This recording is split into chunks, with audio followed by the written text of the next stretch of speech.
Hey guys, so I could not resist pulling a clip out of last week's webinars.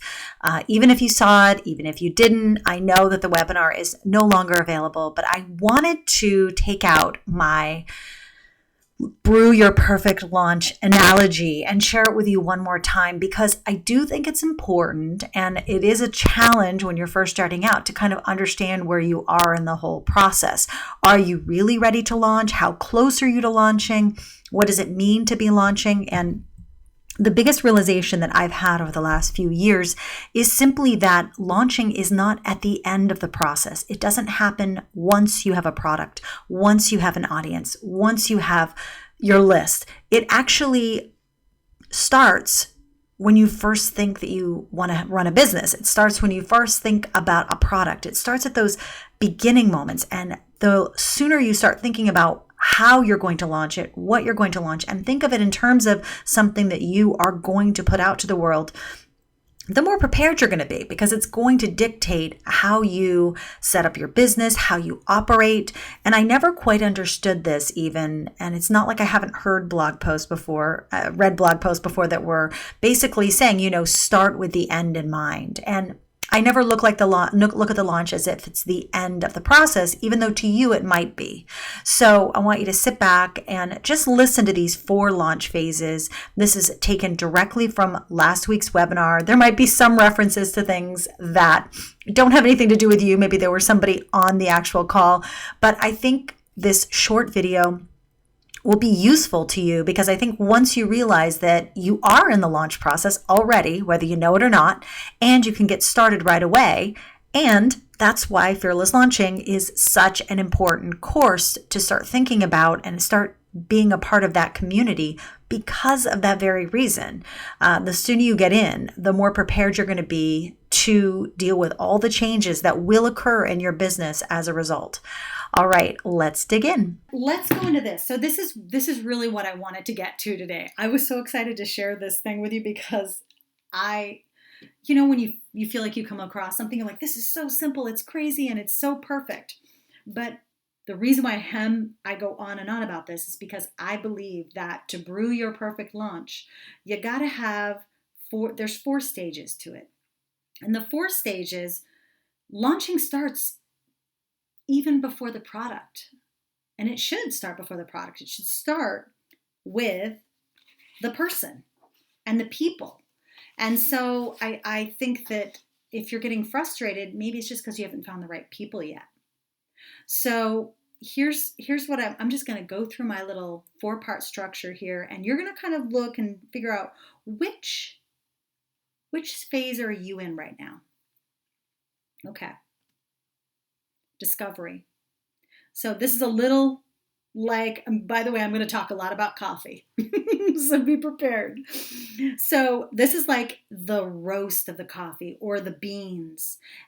If the coffee, let's say, is burned in the roasting process or it's moldy, it's been sitting there a while, whatever, it won't taste good. And important to your launch, and you always got to think about this, no matter how amazing your launch looks on the outside. If you use amazing cream and you have beautiful cups and all this perfect machines, it's going to be like that moldy cup of coffee, that burnt beans cup of coffee. Like Starbucks went through a phase for me where they literally had the worst coffee ever to me. But for some reason, maybe I just have gotten used to the bad taste. I don't know. But regardless, your launch is not going to taste any better. So don't take your ground for granted. During this phase, you're just starting to think about launching. You might be starting from 0 with no list, no product, no nothing. This is where you start talking to people, assessing maybe what you want to launch. Your time should be spent relationship building, not necessarily just interviewing, but relationship building, getting to know people in different places, in different groups, whether it's online or offline, and creating content even, especially if you have an online space like a blog that's directly related to what people are asking for. And perhaps you're helping people solve surface problems related to that bigger thing that you think you might want to launch. So action you might do at this stage, in addition to these kind of thinking, gathering information, but some additional things you might do at this stage are you'll do a practice launch. You'll invite people to join maybe a quiet ninja beta program. You'll just invite a few people by email. Maybe you'll release some freemium or freebie content. It's also a good time to figure out what needs to get set up in your business, what systems you need, what you personally need to be in place so that you will be ready for a real launch. Because launching, and I've said this a lot of times before, a lot, is that when you launch, you will magnify what is not working well in your business. So if you don't have a handle on how you do work, whether that's the tools you use or your actual ability to get things done, or maybe your to-do list or your planning system, it's going to show during the launch. If you don't have a payment system set up, well, how are you going to take payment? So that's a good time for that. Development. This is like the brewing process and how your perfect launch, if you want your perfect launch brew, then obviously you're not going to worry about water, milk, or temperature. But if you're making coffee, then you might have the water can't be too hot, but it's got to be hot enough. It's got to be that right temperature. Does anybody know what that temperature is? I used to know because I was geeking out on coffee a little bit in 2015. The person might not want milk. Maybe they want half and half. Maybe they want coconut milk. Maybe you didn't brew it long enough. Sometimes it could be the cleaning machine that's being worked on. By the way, I watched that happen the morning I was thinking about this at Starbucks, where the woman said, the man who was behind the counter said, "You might wonder what I'm doing during this process. Before I brew your coffee, I need to clean the machine." And it was the One Source Coffee or something. They have some sort of artisan counter. So for a launch, though, let's get out of Starbucks for a second. You know what people want from you at this point and during development. You've been creating content, free content regularly. Maybe you've been talking on social media about things regularly, sharing other people's content related to what you know people need and want from you and the solutions that you can give them or what you can share with them or what you can sell them. Reaching more of those same people you talk to in discovery is what you really are thinking about now. So that means you might still be talking to people, and I hope you are. But now, when you're stuck, you don't go to your friends for, is this a good topic? Is this a beautiful scarf? Is this a pretty design? You go to your audience. And by the way, this is exactly what video game companies do. They leak out their concept art months and months in advance. And I don't think it's just to keep them in the loop. I think it's to find out if people like it. So the actions you should be taking during this development phase are create a program or an offering and leak it out to your audience. So this could be you're just starting to talk about it. You're like, hey, I want to create this thing. I'm going to be creating it in the next couple of months.